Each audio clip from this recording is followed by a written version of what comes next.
to order. Senator Putnam, please come to work.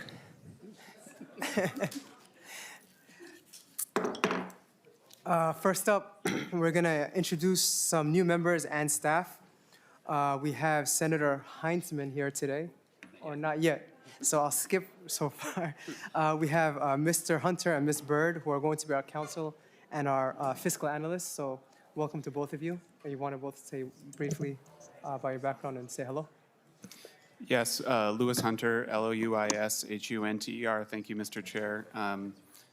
New Senate Counsel for Higher Education. Very happy to be here and to work with everybody here on the committee. Thank you, Mr. Hunter. Ms. Bird? Thank you, Mr. Chair, Senators. My name's Erica Bird, and I am a fiscal analyst.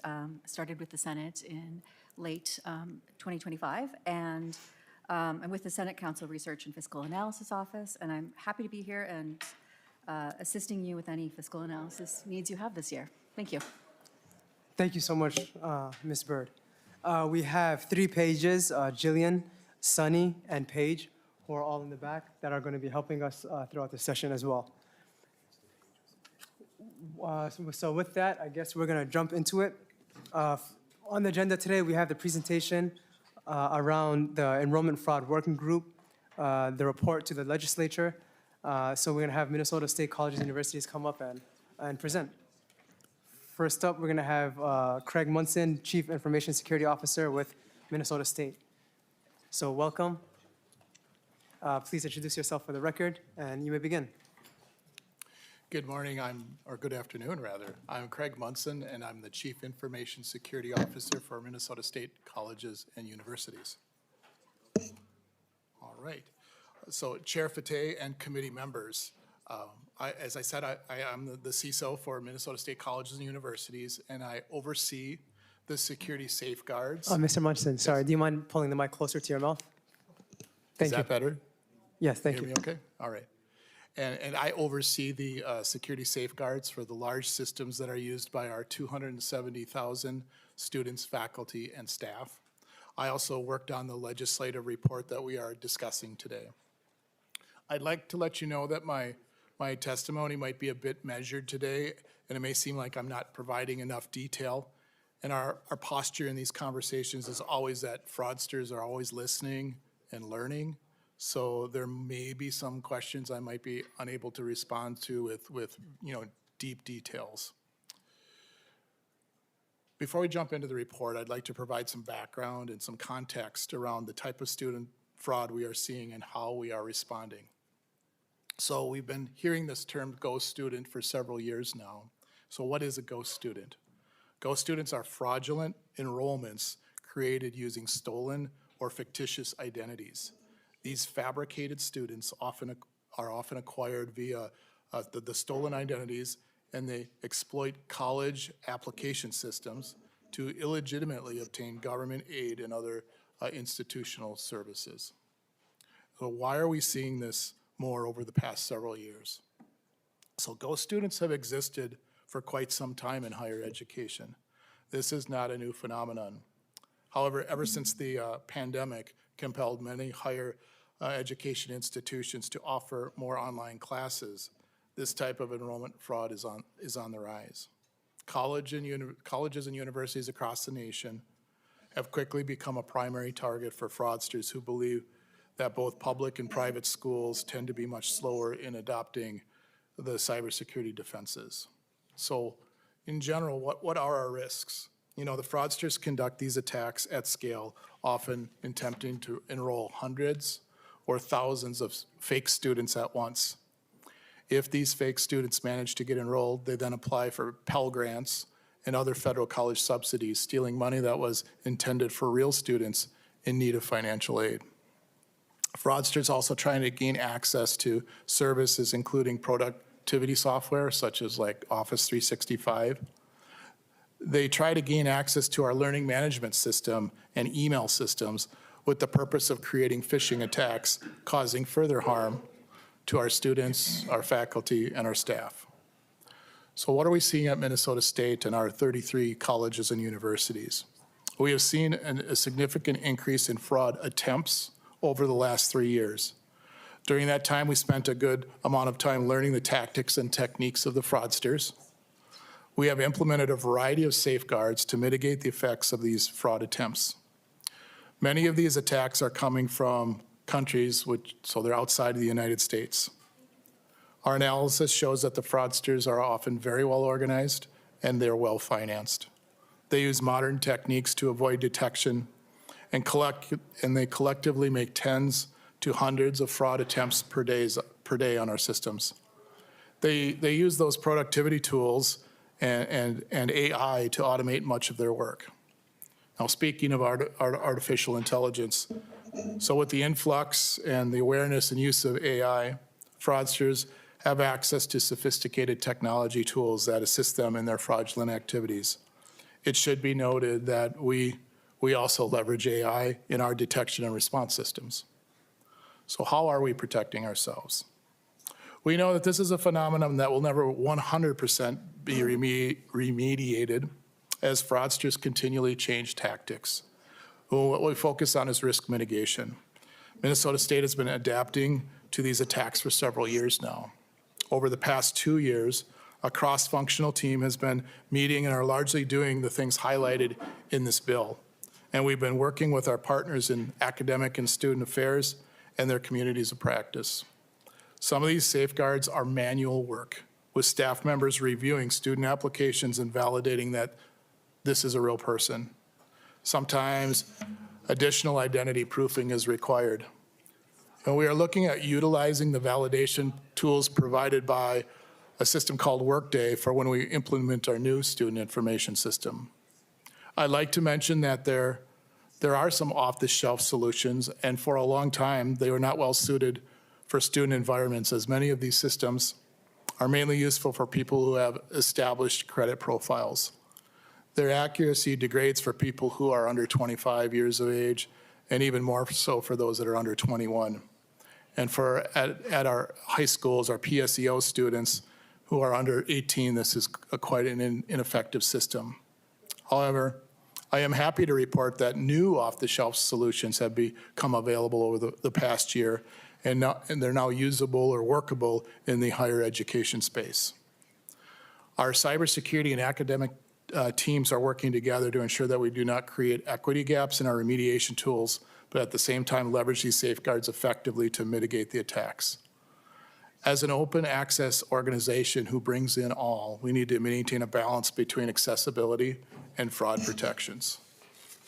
So that should give us a brief history up to where we are today, and now moving forward into 2025 and 2026.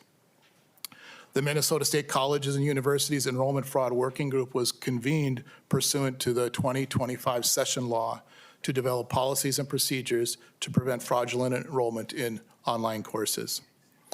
It is important to note that the technical components of the fraud working group, the folks that had the technical background, they had initially formed a year prior to the legislative request as we saw the risk factors were increasing. Once legislation was passed to establish the working group, Minnesota State briefed the bargaining units and the student association leaders on the work of the existing enrollment fraud working group and invited them to provide feedback and perspective and guidance. So we see this work as an ongoing effort to mitigate fraud. During this time over the last year, the group has established some key findings. First, we had to define the scope of what enrollment fraud means for us, and that includes actions that are falsified records, stolen or fake identities, and financial aid fraud. The term ghost student we defined as stolen or fictitious identities used to enroll in courses, primarily to fraudulently access financial aid and institutional technology services. This is a rising threat. The pandemic-driven expansion of online learning has increased visibility and frequency of this vulnerability. We also, one of our key findings was the risk to Minnesota State. Large-scale attacks can divert federal aid, compromise IT systems, and erode trust in admissions and financial aid processes. One of the other key findings is we are experiencing an artificial intelligence battleground. Fraudsters leverage AI to enhance their attacks. At the same time, Minnesota State employs AI-driven safeguards to counteract them. Some of our key findings also include protective measures. And Minnesota State has implemented business process changes, technical safeguards, and manual identity verification processes to combat this threat. Equity considerations remain central to ensure protections do not create unreasonable barriers for legitimate students, making sure that they have reasonable access to apply to our colleges and universities. Next, I'd like to talk a little bit about the Fraud Working Group's accomplishments. So the Fraud Working Group implemented several new initiatives and safeguards to assist with mitigating enrollment fraud. Minnesota State implemented a considerable number of business process and technical safeguards to strengthen fraud detection over the past year. We made changes in our current student information system, also known as ISRS, and our identity system, known as STAR ID. And then those better track and alert on potential fraudulent student applications. While I can't go into the specific details on each change that we made, I can say these safeguards focused on speeding up those processes. You know, the sooner you learn about something changing, the more quickly you can respond to it, and it gives the fraudster less time to get into our systems. We also firmed up our identity proofing processes as well. Another key accomplishment over the past year is we developed and published something known as the Enrollment Fraud User Guide. And this is a comprehensive resource for all campus and system office employees. The guide provides standardized protocols to deter fraudulent activities and clear steps for responding to suspected enrollment fraud, and includes how to do account research and identity verification and the communication procedures therein. And this is a living, breathing document, and so it's updated as fraudsters change their tactics, which is quite often. And finally, we identified an opportunity area to further enhance our fraud protections. Our analysis shows automated identity proofing systems represent the most impactful safeguard, though implementation of this technology would require about $1 to $1.5 million annually. This type of system is considered the gold standard in protecting ourselves from student financial aid. And colleges and universities that have implemented that before us have provided great success stories in getting a handle on these things. In the report submitted to you, we have made some recommendations as well. And based on the findings of the working group, the following recommendations are offered to strengthen the ability of Minnesota State colleges and universities to prevent and mitigate enrollment fraud. First and foremost of the recommendations is the investment in an automated identity proofing system. So these systems have matured to the point of being adaptable and usable by our diverse student population, providing equitable access for younger students and those without established credit histories. Those funds would be used to acquire, implement, and maintain an automated identity proofing system across all 33 of Minnesota State's colleges and universities. Again, the estimated cost on the current systems available is $1 to $1.5 million annually, and that would be for the acquisition of the system, implementation, support, and maintenance of a system such as this. And our automated identity proofing system will dramatically speed up and expand our manual identity proofing processes that we're already doing. This would result in more accurate detection capabilities and implementing a system that runs at near real time to provide targeted, advanced, and timely alerting to colleges and universities. And that's critical in mitigating student financial aid fraud. An automated system is more flexible than our current manual processes, allowing us to rapidly react to the ever-changing attack patterns and techniques that the fraudsters throw at us every day. The next recommendation centers around ongoing legislative oversight. And this would be to require annual reporting to the legislature on enrollment fraud trends, mitigation efforts, and system performance. It would ensure that we have transparency in how funds are used to strengthen fraud detection and prevention. We also have a recommendation of expansion of our cross-functional collaboration. So this would be to continue and expand that collaboration between Minnesota State's academic and student affairs teams with my cybersecurity team. In essence, this would formalize that fraud working group as a standing committee to monitor evolving threats and recommend timely safeguards. There's a recommendation around enhancing our training and awareness As fraud tactics evolve, we need to continue to provide training for admissions, financial aid, and IT staff on fraud detection techniques. This has been started with that publication of the Student Fraud User Guide I mentioned earlier. But it would also include provisions to develop awareness campaigns for students to help protect them from and recognize phishing attempts and fraudulent services. We also have a recommendation around federal and state partnerships and to continue to collaborate with federal agencies such as the Federal Department of Education and the FBI to share intelligence on fraud trends. And we want to advocate for federal support in developing student-focused identity verification tools that account for student populations. I'd like to note that we have been in direct contact with the Federal Department of Ed in providing input on how a national identity proofing system would impact our students at Minnesota State. Another recommendation is ensure that we continue to have equity-centered safeguards, ensure that fraud prevention measures do not create barriers for legitimate applicants, particularly underrepresented groups. We also we would want to do an equity impact assessment before implementing any new safeguards. It always kind of looks good on paper, but we want to do our homework before implementing new technology processes or systems that could be, disruptive to our student population. And then finally, we want to expand the institutional adoption of the Enrollment Fraud User Guide I talked about earlier, ensure continued system-wide adoption of the guide that was created, and require all 33 institutions to integrate the guide's standardized protocols into admissions, financial aid, and IT practices.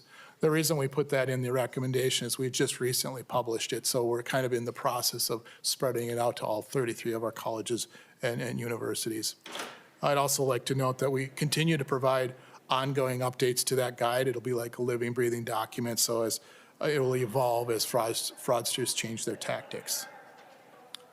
So wrapping things up, or in conclusion, enrollment fraud, particularly the rise of ghost students, represents a persistent and evolving challenge for Minnesota State colleges and universities. And while significant progress has been made through business process changes, technical safeguards, and collaborative efforts, continued investment and vigilance are essential. The working group recommends the prioritization of the implementation of an automated identity proofing system, strengthening cross-functional collaboration, and maintaining equity-centered safeguards. Additionally, that fraud user guide that I talked about should be formally adopted system-wide to ensure consistent, standardized responses to fraud across all of our campuses. Legislative support in funding, oversight, and partnership will be critical to ensure that Minnesota State can protect taxpayer resources, uphold institutional integrity, and provide assurance that legitimate students receive the financial aid and services they need to succeed. So thank you for the opportunity to speak on this topic, and with that, I'd be happy to answer any questions that you have. Thank you, Mr. Munson. And before we go to questions, we were doing introductions earlier, and I saw Senator Heinzman walked in. So, Senator, welcome. Would you like to introduce yourself to the committee? Thank you, Senator Heinzman, representing Senate District 6 from Crow Wing County, Itasca, and Cass counties. Awesome, thank you. Are there any questions from members? Senator Putnam. Thank you, Mr. Munson, for your survey and your presentation. I have a couple questions on the automated identity proofing situation. I'm assuming that there are currently Minnesota State and institutions around already have procedures for validating identity to some extent. Can you explain, with very low expectations for our technical capacity, could you explain the difference between what's currently done to validate someone's identity when they're applying to college or enrolling in college or registering for courses with what would be added by this new technology? And there's a second question as well. You mentioned in the third bullet point here that established credit histories is part of the data that you're collecting and considering. Can you explain what factor that has in validating membership or identity, excuse me? Mr. Munson. Yes, thank you, Senator Putnam. Yes, currently at a high level, most of our colleges and universities are doing manual verification. So they will look at the data of an incoming applicant. They will check to see if it's a real address and make sure it's not like US Bank Stadium, which is sometimes a common one used. They will check phone numbers, and then they will look at all the information on there. And if there's anything that looks out of sorts, they can initiate a Zoom call or a Teams call and get the person on the phone. That takes a half hour to an hour of application to set up the meeting. And then again, your student may not make it, or they might not have a phone. There's other complexities that make this quite manual. An automated system could do that automatically, and they would just click a link, or they can even show up at a building a business that actually does that. So even if you don't have a phone, you would be able to do that. So it takes the load off of the people that normally are supposed to be preparing their new students for, make sure you register for courses, you're ready to start the classes, did you make the orientation, all these things. And they're now turned into, they have a new job of being, I guess, bouncers in a sense to, is this the right ID? Does it look right? Does it match all 7 of Ohio's driver's licenses? Is there a new provisional one where they have to keep up on all of these things? And so it really puts them back into what they are supposed to be doing and not playing all of these other roles. Senator Putnam. Thank you, Mr. Munson. And just to make sure that I'm understanding clearly, this simply automates a current existing process. It does not provide an extra layer of scrutiny. It just makes the current process more efficient. That's not a critique. I'm just asking for clarification. Mr. Munson. Senator Putnam, actually it is enhanced in the sense that it has access to more data sources that are proven to say, well, this is a registry of known students or other types of data that it could do in an automated fashion. And so while a typical manual process, maybe 2 or 3 or 5 sources they could go against, this could go against hundreds of data sources to validate. Thank you, Mr. Munson. Thanks you, Mr. Chair. And so the second question that I was sort of poking around a bit, there's a mention of established credit histories. Can you explain sort of the role that credit history plays in the validation of a student's identity? Mr. Munson. Yes, thank you, Senator Putnam. Originally, the older identity proofing systems really centered around that credit history. And so that was kind of a non-starter for us because I don't think a lot of 16-year-olds would have established credit profiles. And so we ran into a dead end. And so that's why we mentioned it is because we can't use this system. The new ones use different markers and different data types to do the identity proofing. Thank you, Mr. Munson. Thanks, Mr. Chair. Thank you. Senator Kupek. Thank you, Mr. Chair. First, I want to say back in 19 clickety-clack, when I was in college, our student ID was our social security number, and they would post grades outside on the wall with your social security number. On stone tablets. Yes, on stone tablets. They chiseled in. Absolutely. So it's, it is obviously, it is a whole new world. What I'm curious about is how do we fit in with other states? Is this, in terms of finding these Go students and in terms of, fighting this fraud, are we about the same as other states, or are the states saying more or less? Where do we kind of rank on that? Then I have one other follow-up too. Sure. If that's okay. Mr. Munson. Senator Kupek, thank you for the question. Where do we sit? I want to say that financial aid fraud came later to Minnesota than other states. And so we have been in close conversation with other large systems, the ones in California, the ones in New York, the community system over in Virginia, for instance, and we had long discussions about that. So we were able to learn from them. So we were able to adapt a little bit more quickly, which we are thankful for. So where do we sit on the curve? We're not laggards. Every time I say we're doing well, you want to knock on wood. But I think we're a little bit ahead of the curve on this one, if that gives you a good picture. Sure. Senator Kupek. Sure, and then the other thing, you touched on this a little bit about with the Federal Department of Education. Obviously, if we're seeing this in other states, how receptive are they to the idea of doing something nationally to help colleges and universities all across the country if we're all in the same thing instead of replicating this 50 times over? Mr. Munson. Senator Kupek. What I want to say about that is they are very eager to stop fraudulent activities. Again, a lot of this is federal dollars. The majority is federal dollars, I'd like to say. We are hopeful that they will do something, and I've said before, hope is not a strategy, though. we have to assume that we have to do something. If they delay 2-3 years, this could grow to be a monster instead of, just an angry cat right now. Thank you, Mr. Munson. Thank you, Senator. Senator Utke. Thank you, Mr. Chair.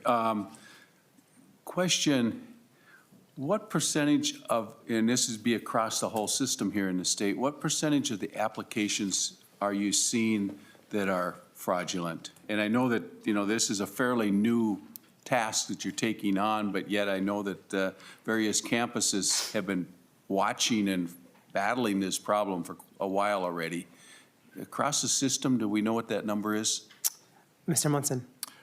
Thank you, Senator Utke. Yes, I can give a range. We are probably between 5,000 and 10,000 fraudulent student applications. That doesn't mean that they actually got through, though. The vast, vast majority of them have been stopped, and we've detected those. But that gives you the scope of how rampant fraudsters are targeting our systems and across the nation. They hit us on a daily basis. We stop most of them. Senator Utke. Thank you, Mr. Chair. And yet, the one campus that I talked to in particular had said 1 in 6 applications is fraudulent, which seems like, you're up 15, 16% real fast. That's a problem, but it does show the vast number that are out there trying to get money.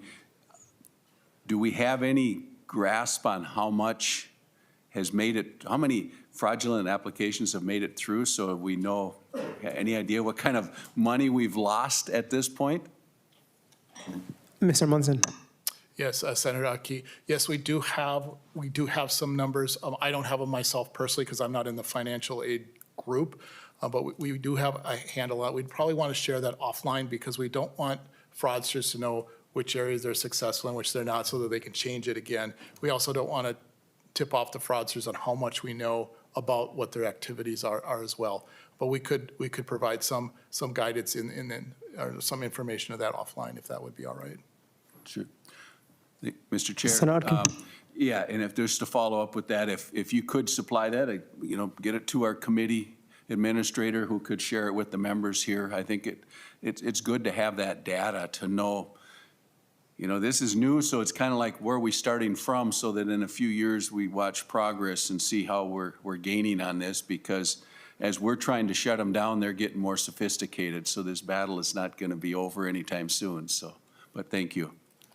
Mr. Munson. Yeah, Senator Utke, yes, I 100% agree with you. I can share a little bit of information recently.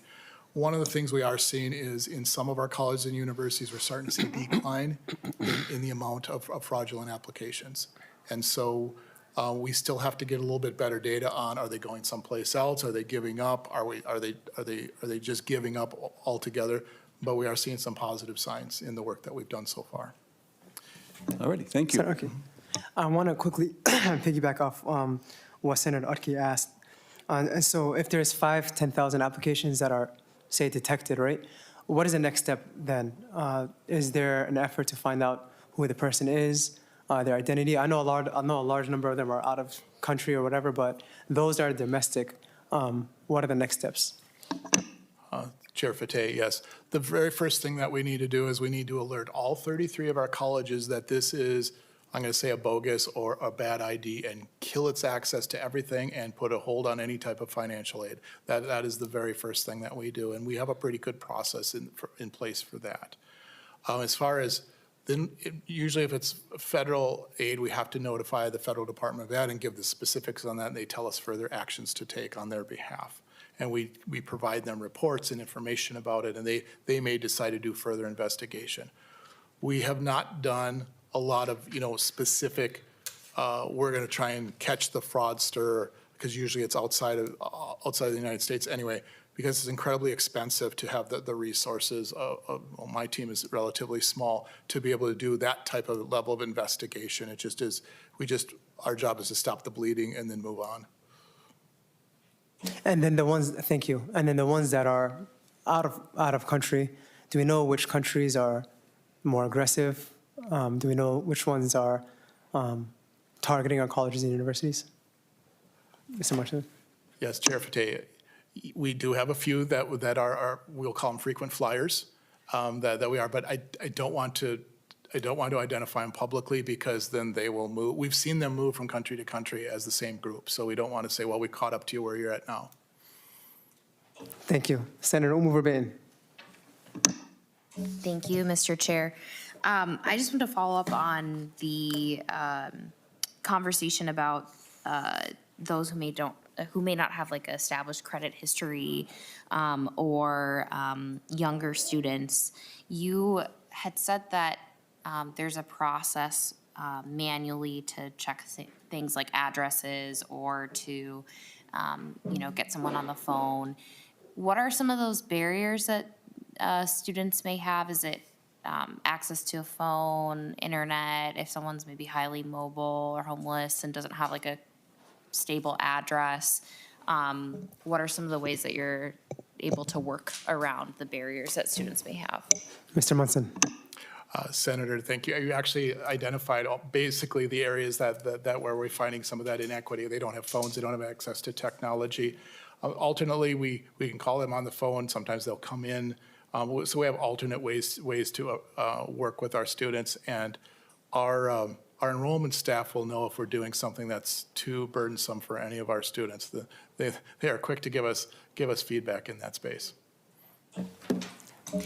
And then thank you, Mr. Chair. Just to follow up on that, you also mentioned just kind of the numerous steps that students may be taking throughout like the enrollment process. So if you've got those students who have, some barriers, some challenges with this new system that may be implemented, are there ways to kind of get everything done at one step, limit the amount of times that students have to come in to provide that kind of verification? Like, are you changing your sort of process when it comes to enrolling and doing orientation and signing up for classes, just to try to streamline and make that easier for students?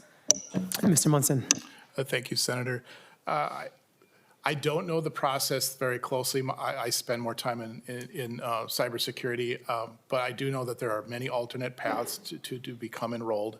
I feel that the Academic and Student Affairs group is comfortable with the amount of ways that they can do it. They are always interested in not being overly burdensome on the students, so I can't imagine that they have to come in many times, or what the alternate ones are. I do know that, as I talked about, that automated identity proofing system, that also has multiple ways to do the proofing. And so if we really wanted to knock down the barriers even better, support in that space would be ideal. Thank you. Any other questions from members? Seeing none, thank you so much, Mr. Munson. Next up, we have Mark Grant. Mark from the Minnesota State College and Faculty. Please join us. Welcome. Please introduce yourself for the record, and you may begin. Thank you, Senator Fateh. It's so good to see you all, quite frankly. Anyhow, for the record, my name is Mark Grant. I'm a communication study faculty member at Dakota County Technical College. I appreciate the invitation to talk a little bit about this.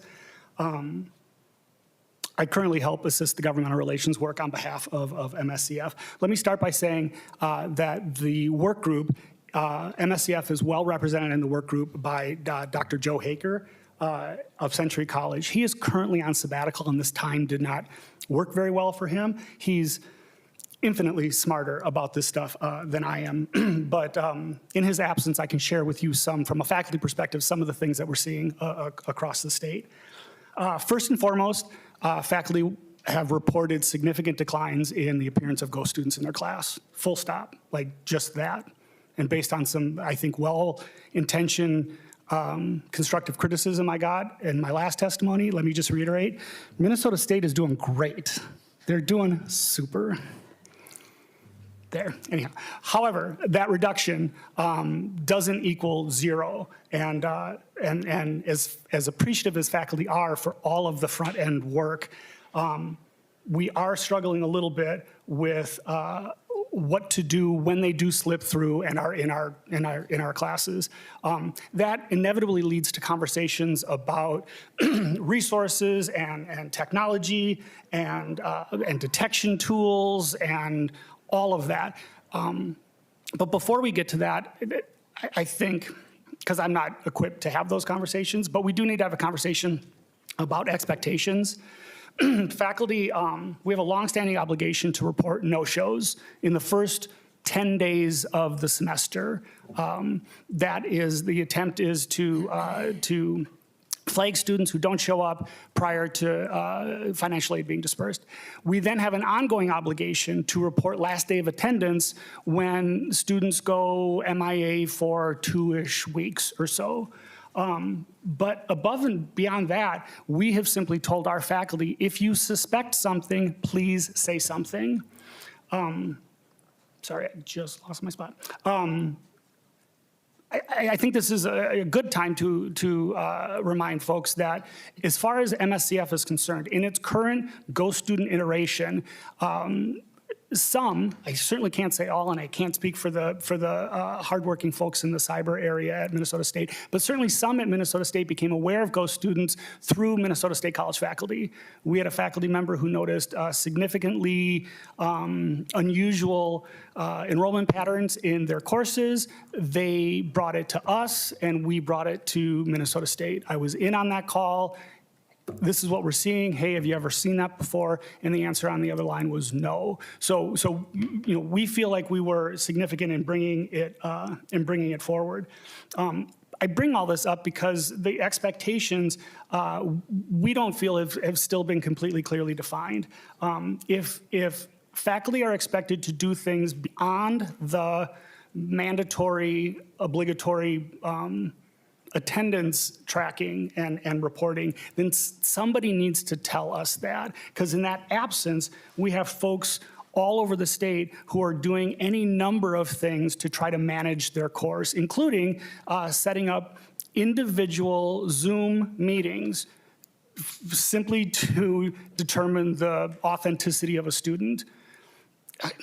You know, we have folks who are teaching 5 sections with 40 students apiece. That is 200 Zoom meetings that, in addition to planning and teaching and grading and advising, it clearly becomes burdensome.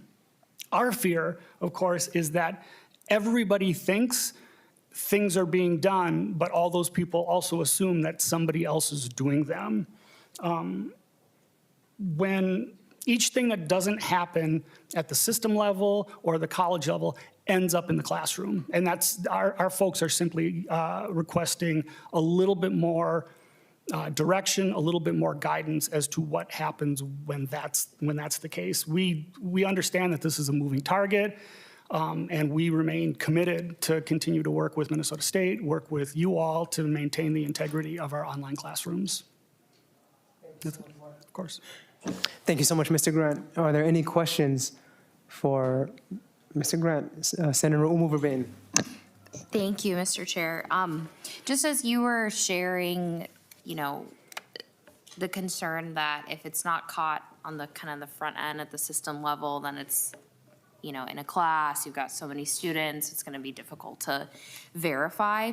When I see this estimated annual cost for identity proofing, and there's $1 to $1.5 million, it says it's for acquisition, implementation, support, and maintenance.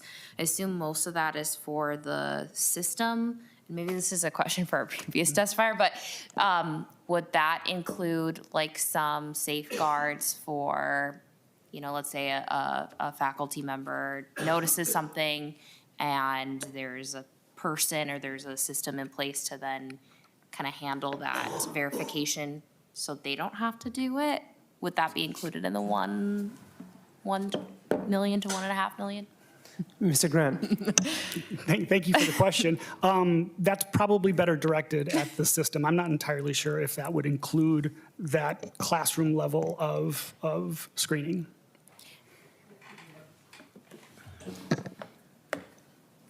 Oh, welcome back.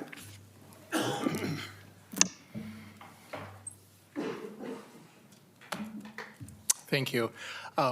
what the system would do, it would give a dashboard for every single college and university to give updates on the status of each student. So we heard the testimony, well, what would a, you know, an instructor do in that case? Well, they could notify the system and update the system, and, you know, as they see it. And so that would give markers, and would also notify all the other colleges and universities at the same time that this is not a real person. So in an indirect way, it would help. Senator Wolverine, good? Thank you both so much. Thank you. Lastly, we have Javi Gallimore, a student at St. Cloud State University.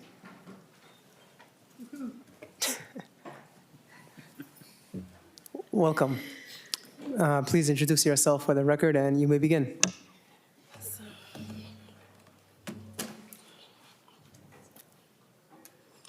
A pleasant afternoon, Chair Fateh, Vice Chair Putnam, and committee members. My name is Javinia Morris Gallimore, and I am the Vice Chair with Students United.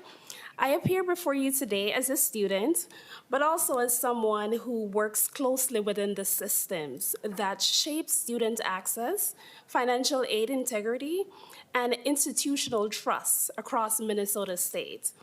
What we're confronting through enrollment fraud, often referred to as the rise of ghost students, is not a distant or abstract policy concern. It is a present and evolving threat to education access, public resources, and the credibility of higher education itself. Enrollment fraud involves deceptive actions such as falsified academic records, stolen or fabricated identities, and a financial aid fraud intended to gain unauthorized access to institutional systems and student benefits, diverting support away from legitimate learners. This challenge has intensified in recent years. And we recognize that it also forces schools to create new sections. And when fraud is found in those sections, that can hurt students. The expansion of online learning during the pandemic created new opportunities for fraud at scale. From a student perspective and a cybersecurity major, this matters for three primary reasons. First, financial aid integrity. Fraudsters often attempt to access Pell Grants and other federal subsidies. When aid dollars are diverted, it undermines public trust and slow processing, or creates additional verification steps for legitimate students. For students already navigating tight timelines and financial stress, delays in aid can remain very difficult and hinders them from paying rent, buying books, and of course, staying enrolled. Second, classroom disruption. Fraudsters sometimes enroll at scale hundreds or thousands of applications at once. Faculty and staff must then spend time identifying and removing fraudulent accounts. In online courses especially, ghost enrollments can distort waitlists, delay engagement, and create administrative burdens that ultimately affect learning environments. Third, cybersecurity risk. The report notes that once enrolled, fraudulent accounts may gain access to learning management systems, emails, and productivity softwares, and can even launch phishing campaigns targeting real students. As students, we rely on institutional systems to be safe and secure. When those systems are exploited, it exposes our personal data and increases a vulnerability to scams. I want to acknowledge that Minnesota State has taken this issue seriously. The working group has implemented business process changes, technical safeguards, and manual identity verification procedures. The development of an enrollment fraud user guide provides standardized protocols for staff across campuses. Cross-functional collaboration between academic and student affairs and cybersecurity teams is also underway. However, the report is clear that fraud tactics are evolving, including the use of artificial intelligence to enhance attacks. The working group identifies automated identity proofing as the most impactful safeguard, with an estimated annual cost of $1 to $1.5 million. I would emphasize two principles as you consider policy and funding decisions for students.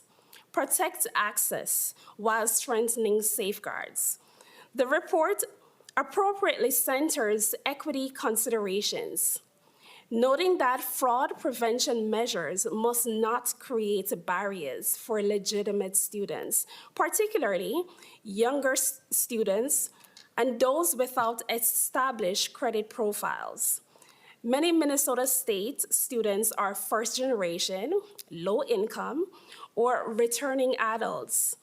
Any identity proofing solution must be designed so that it does not unintentionally delay or deter real students from enrolling. Secondly, maintain transparency and oversight. The recommendation for ongoing legislative oversight and annual reporting is incredibly important. Students want to know what systems are secure, funds are protected, and safeguards are working as intended. On behalf of students, I encourage you to support strategic investment in effective identity proofing tools. Ensure equity impact assessments accompany new safeguards. Maintain a strong collaboration between student representatives, faculty, and system leaders. And finally, continue legislative oversights to ensure accountability and transparency. Our goal is simple: protect public resources, protect student data, and protect access to legitimate students. Higher education functions as on public trust. Trust that aid reaches students, trust that admissions are authentic, trust that opportunity is protected. Enrollment fraud tests that trust. Your leadership can preserve it. Thank you for your time and your commitment to Minnesota's college students. Thank you. I'm open for any questions. Thank you, Ms. Gallimore. Are there any questions for Ms. Gallimore? Senator Umo-Verbain.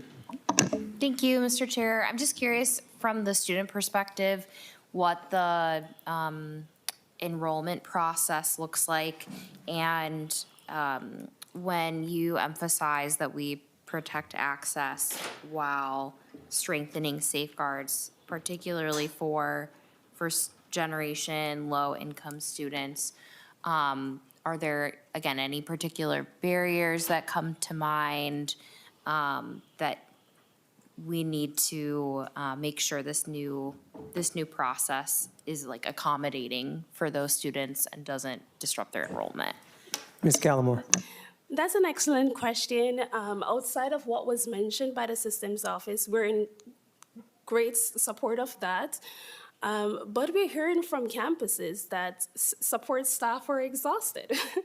They are from constant monitoring of a student account to ensure that it is indeed legitimate. Off the top of my head, I cannot add to what was already proposed. I thought those would be some incredible measures to counter a lot of what we're seeing across campuses. Senator Umo-Verbain. Thank you, Mr. Chair. It's not a follow-up question for you, but just I feel like a consideration for the work group. You know, there's the cost of like the system that will be in place, right, to do this sort of verification. But I feel like there's also the cost of the work and the people behind maintaining those systems that I'm hearing a lot from our testimony today. So something for us to just keep in mind. Absolutely. Yeah. Thank you, Senator. Any other questions for Ms. Gallimore? Seeing none, thank you so much for your testimony. Thank you. And with that, that was our final testifier. Next Tuesday, we'll have the U of M in Fairview come and present on the new agreement for the M Health system. So look forward to that. And with that, we are adjourned.